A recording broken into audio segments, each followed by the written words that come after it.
Daesh in the Sinai's methods and targets are varied.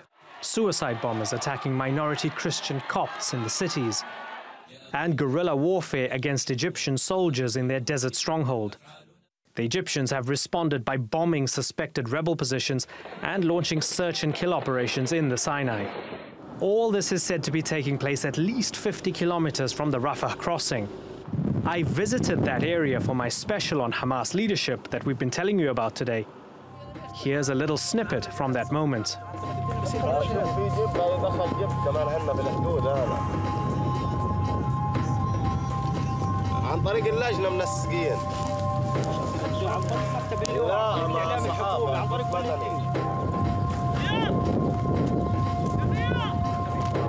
I don't have much time because the Egyptians are yelling on their side. Hamas is okay on this side, but I want to make this quick.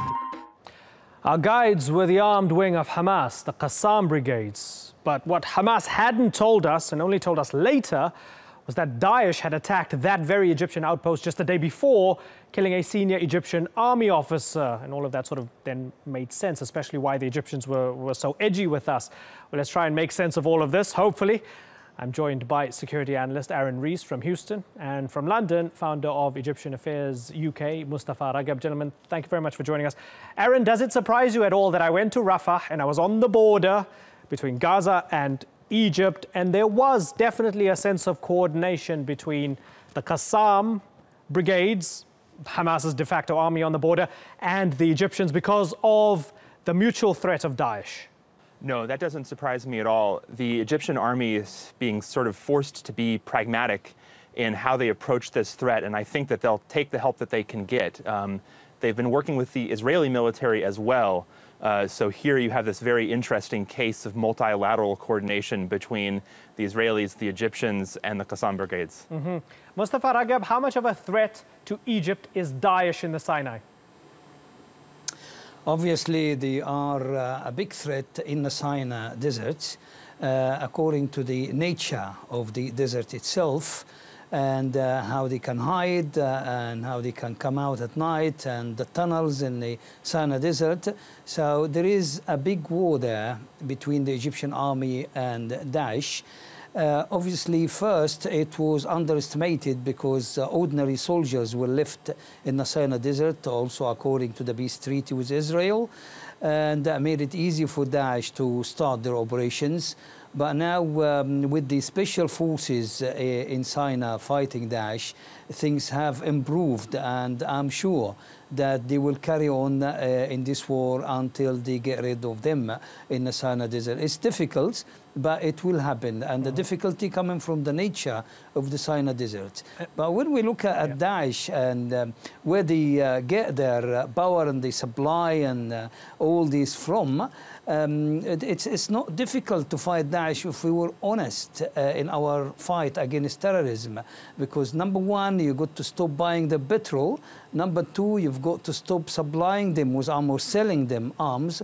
Number three, you need to stop calling them the Islamic nation, because that is the most powerful thing you give them by recruiting young people, because religion is the most dangerous weapon you can use. When you call Daesh the Islamic nation, you actually make it very easy for Daesh to recruit young, naive Muslim people in order to defend Islam. And when you call the leaders of Daesh Mujahideen, and this Mujahideen word needs a lot of explanation. It's a very respected word in Islam, and it's not for people who kill and disturb people. It's for people who help. Right. It's for people who do good cause. And fair enough, Mr. Ragab, and that's one of the reasons people call them Daesh and they don't call them ISIL or ISIS or Islamic State and so on. But here in the UK, here in the UK, they are called the Islamic Nation. They're called Mujahideen. Okay, you disagree with that. Helping them. And fair enough.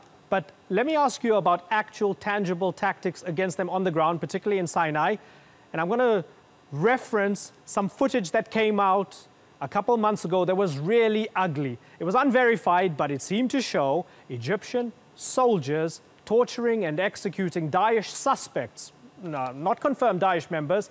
These were young kids, they looked like teenagers, and they were being beaten up, and then they were shot at point-blank range. Is that the right way to deal with them, Mostafa Ragab?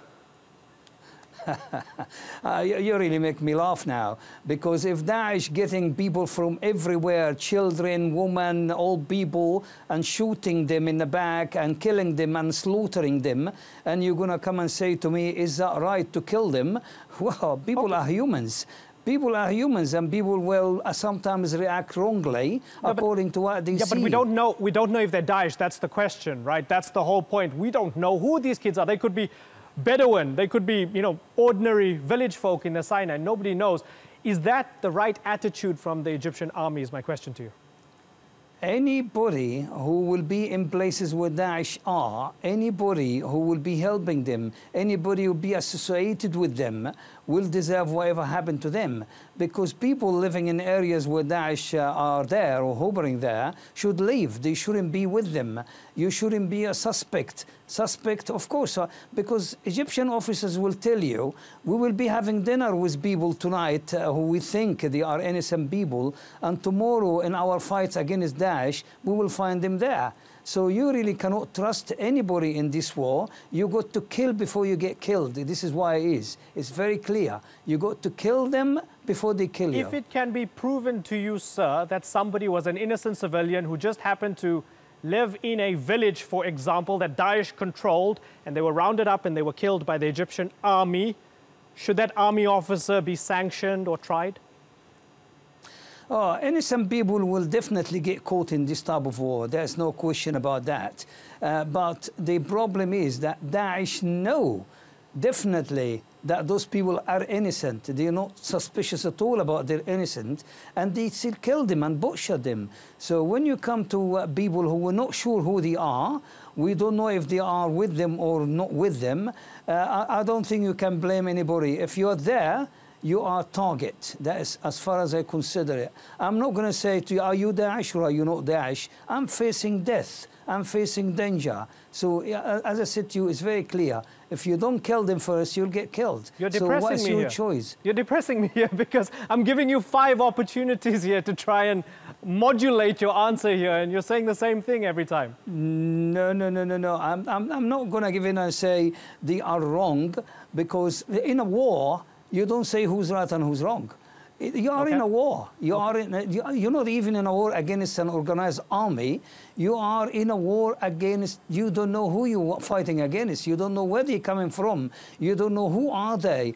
People in Daesh are from all over the world. They are from Europe, from Asia, from everywhere. Let's bring in Aaron Rees then. Okay, let me bring in Aaron Rees. Aaron Rees, this kind of justification for what seems to be happening and what seems to be done by the Egyptian army, do you think that's helpful? Well, I would take a slightly different approach than my colleague here. And I would say that, no, it's not particularly helpful. There's this idea of what's called population-centric counterinsurgency. And first of all, I just want to acknowledge how difficult this fight is for the Egyptian military. It is not easy to conduct counterinsurgency operations, something that the US military learned very painfully over a long period of time. And it gradually, over time, adopted these population-centric tactics that seemed to help, where, you know, you have to go against the instinct of the military, which is that if you get shot at, you shoot back. You have to fight against that instinct and actually wind up embedding yourself into the population. If you don't do that, then you wind up with the military in their bunkers and their armored vehicles, and the population outside, and it creates this separation between military and population that is not helpful for this fight. Referring to the video footage that you mentioned, you're right that it's not confirmed that it's the Egyptian military. I heard one description that said that it might be like a local militia. Right. And indeed, there have been reports that the Tarabin tribe in Sinai has been fighting with Daesh themselves.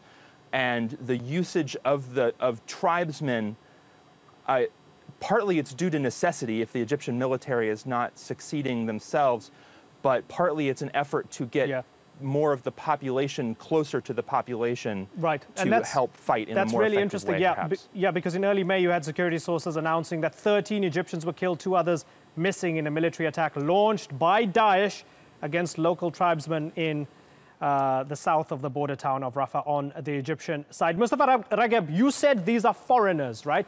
What seems to be the difference between Daesh in the Sinai and Daesh elsewhere, like in places like Syria, is that they don't have a lot of foreign fighters. They have very few foreign fighters, and a lot of them seem to be Egyptians who grew up in this place that had grievances that predated Daesh, right? So don't you have to deal with them very differently? These are not maybe Chechens or Frenchmen flying in to fight against the Egyptian military. These are sons of your own soil. Look, it has been proven. There is a lot of foreign fighters in the Sinai desert with Daesh. You see, when you use religion is the most dangerous weapon you can use in the war. People will fly from everywhere, from France, from UK, from Belgium, from America, from everywhere, under the banner of Islam. That's true, so but I'm giving you the exact situation going on in Sinai right now. You're giving me the theory, and that's a nice theory. And globally it applies, but in Sinai it's mainly Egyptians. No, that is a fact. No, it has been foreigners being killed in the Sinai desert. Right. So it's a fact, it's not a theory now. You need to look at the facts. Don't look at one side of the problem, or if you want to highlight one thing. No, there is foreign fighters in Sinai, and they're being killed, and they've been fighting the Egyptian army in Sinai. But what you're looking at here is a war. In a war, you're not going to say, hold on a minute, are you a Daesh or you're not Daesh? If you're there, you're vulnerable. If you're there, you're putting yourself a target. Right. That's as far as I'm concerned. Look at what happened in the Halal Mountain. The Halal Mountain, there was a lot of foreign fighters there. Okay, so they are some foreign fighters. What I'm saying to you, sir, what I'm saying to you is that in Egypt, there seems to be more Egyptians than foreign fighters. We're going to disagree on that, but let me ask you about how the Egyptian military reports on these incidents. That incident that Hamas told me about at Rafah, right at the border, was not reported by the Egyptian military. Daesh themselves claimed it. I went and I looked and they claimed it, right? And there seems to be a pattern. Daesh claims a lot of the attacks where they kill Egyptian soldiers. The Egyptian government, the Egyptian military says nothing about it. Is that wise that they're quiet about it?